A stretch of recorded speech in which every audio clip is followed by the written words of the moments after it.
Antonio Pierce was one and done with the Raiders. Took an extra day to do it, met with the media, discussed his plans for next year. And then Mark Davis, the owner, walked in yesterday, met with Antonio Pierce, and informed him that he was firing Pierce after just one season. The team fought hard on the field. There certainly was some promise, but the results were not what anybody wanted. And, if you looked at this thing the last month or so, it certainly seemed like it was headed in this direction. And so now the Raiders, once again, for I believe it's the 8th time in 13 years, either 7th or 8th, it's a lot, need a new head coach. Tom Brady, one of the advisors to Mark Davis, now a limited partner of the Raiders, going to figure prominently in their search for a new head coach. You can imagine so, Ian. Thank you so much. We appreciate it. We'll talk to you in a little bit. Let's stay on that topic. Antonio Pierce gone after one season as head coach of the Las Vegas Raiders. Peter, can I ask you a human part of this? To me, it's always very strange that a coach is allowed to speak to the media on a Monday after the season comes to a conclusion just to be relieved of his job the next day. I know I'm not trying to rush teams from making that decision, but it just is odd to allow this person to go out and answer to everything that happened, but then we'll show you the door. Yeah, it's clumsy. It's nothing short of clumsy. Why not do it Sunday night or do it Monday before Antonio Pierce speaks in front of reporters at 1 p.m. and says, I think I'm fine. Matt Eberflus suffered the same fate. He lost that game on Thanksgiving. Friday morning after Thanksgiving, they made him go speak in front of the media. Then an hour later, they told him he was fired. It looks clumsy. It looks like the timeline's off. But I would say with the Las Vegas Raiders, there are 31 teams in the NFL, and then there's the Raiders. They operate on their own rules, and they do it by their own set of standards and their own procedures, and that's maybe one of the reasons why they've had so many down years in the last 2 decades.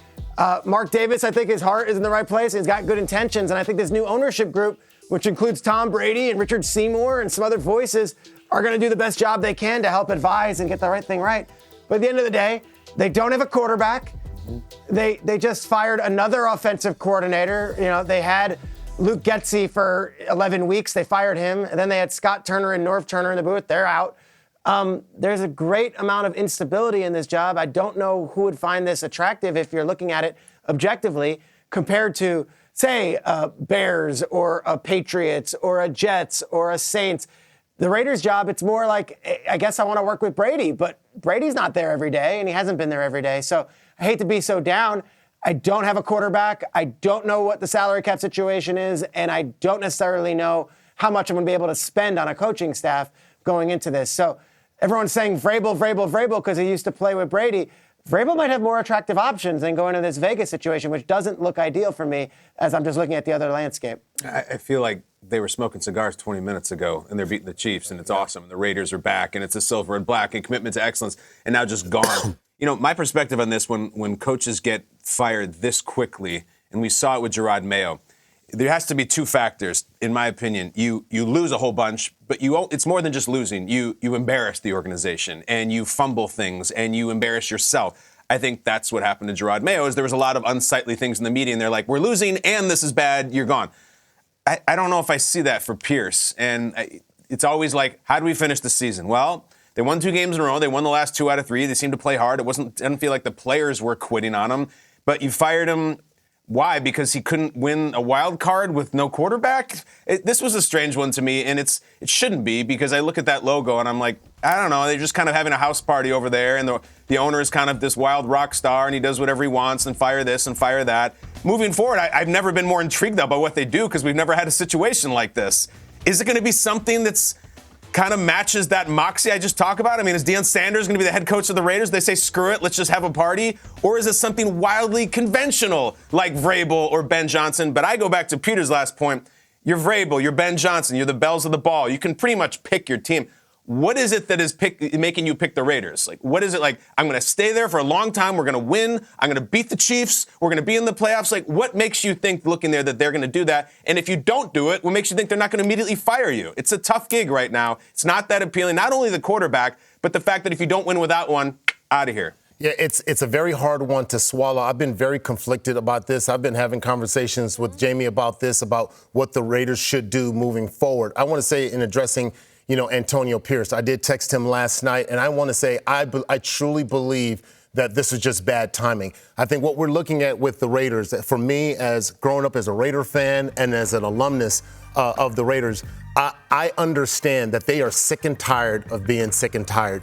Like, if you think of where the Raiders are and where they've come from, you can understand just this eagerness to get back to that mantra that the Raiders live by. There's two of them that they live by: commitment to excellence and just win, baby.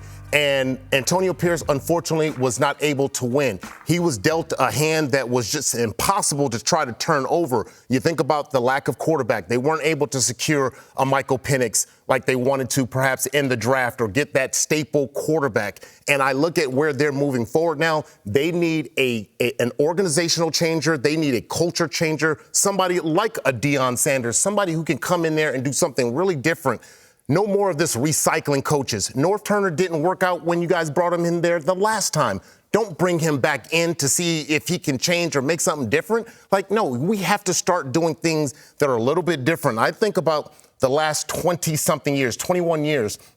Since 2003, they've won 36% of their games. That's not good enough anywhere. That doesn't work. And if you think about that, the stark contrast to what they did before then, from the inception since 1965 to 2002, they've won 63% of their game. They've been to 5 Super Bowls in that time. 3 Super Bowls they've won. I mean, that's an impressive run. That is the highest win percentage of any organization in the NFL. So they are coming from a culture, and it doesn't feel that way because when you think about the Raiders, you think about the last 20 years and you think, man, that's dark. So I get it. I think Antonio just happened to be at the wrong place.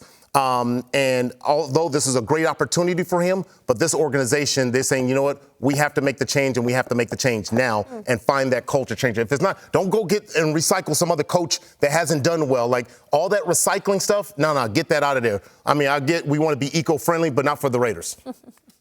The Brady situation is fascinating, Jamie, because he's the #1 broadcaster for Fox, and the most important games of his broadcast career are about to kick off. There are going to be 30 million people watching Packers-Eagles on Sunday on Fox. And then the following week, he's going to have a divisional round game. Then he's going to have the NFC Championship game. And then, he does the Super Bowl.